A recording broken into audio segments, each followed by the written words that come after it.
ՄԱԿ-ի գլխավոր ասամբլեայի շրջանակում 3 հանդիպել են Ռուսաստանի եւ ԱՄՆ-ի արտգործնախարարները։ Ըստ ռուսական կողմի մոտ 50 րոպե տևած փակ հանդիպմանը պաշտոնյաները մտքեր են փոխանակել երկկողմ հարաբերությունների ուկրաինական ճգնաժամի լուծման վերաբերյալ Ալյասկայի պայմանավորվածությունների հիման վրա։ Սերգեյ Լավրովը շեշտել է, Ռուսաստանը պատրաստ է Միացյալ Նահանգների հետ համակարգել ջանքերը վերացնելու հակամարտության առաջացման հիմնապատճառները։ Պետդեպարտամենտի խոսնակի տեղակալը հայտնել է, որ Մարկո Ռուբիոն Մոսկվային կոչ է արել դադարեցնել Ուկրաինայում արդեն 4-րդ տարին ընթացող արյունալի պատերազմը։ ՄԱԿ-ում 3 հանդիպել են նաև Ուկրաինայի եւ Ֆրանսիայի նախագահները։ Վլադիմիր Զելենսկին հայտնել է, որ քննարկել են Ուկրաինայի օդային պաշտպանության ամրապնդման ու Ռուսաստանի կողմից եվրոպական երկրների օդային տարածքների խախտումների հարցերը։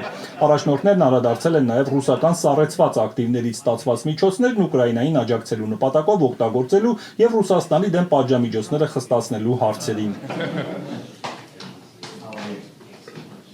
ՄԱԿ-ի գլխավոր ասամբլեայի շրջանակում 3 տեղի ունեցել նաև Ղրիմի հարթակի 5-րդ գագաթնաժողովը։ Վլադիմիր Զելենսկին ասել է, որ Ռուսաստանը շատ է ցանկանում պատերազմը դարձնել նոր նորմ, ինչը պետք է թույլ չտալ։ Աշխարհը չպետք է աչփակի ռուսական զինուժի սպանությունների ու օկուպացիայի վրա։ Ռուսաստանի նկատմամբ պատժամիջոցներն էլ չպետք է մեղմվեն կամ վերացվեն, քանի դեռ պատերազմն ու օկուպացիան շարունակվում են, ասել է Ուկրաինայի նախագահը։ Ռուսաստանին չպետք է ներել այն ամենը, ինչ արել է 2014 թվականից ի վեր։ Օկուպանտը պետք է պատասխանատվության ենթարկվի իր օկուպացիայի եւ պատերազմի ընթացքում գործած մյուս բոլոր հանցանքների համար։ Պատերազմ, որի համար միայն Ռուսաստանն է մեղավոր։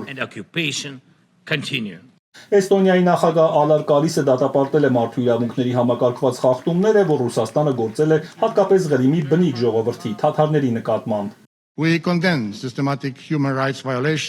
Նրանք ամենաշատն են տառապում Ղրիմի օկուպացիայից եւ Ուկրաինայի դեմ ագրեսիայից, ինչպես նաեւ նրանք, ովքեր դիմադրում են ճնշմանը, պաշտպանելով անկախ լրատվամիջոցներին ու մամուլի ազատությունը։ Լատվիան խորապես հավատում է, որ հնարավոր է կառուցել այնպիսի աշխարհ, որտեղ Ուկրաինան ազատ է եւ ամբողջական, երկրի սահմանները հարգվում են, ժողովուրդն անվտանգ է, իսկ իր ապագան որոշում է հենց ինքը, Ուկրաինան, ասել է Լատվիայի նախագահը։ ՄԱԿ-ի կանոնադրության սկզբունքները պետք է հարգվեն եւ պաշտպանվեն։ Ես ուղղակի ուզում եմ եւս մեկ անգամ ասել, որ Ղրիմը Ուկրաինա է, փառք Ուկրաինային։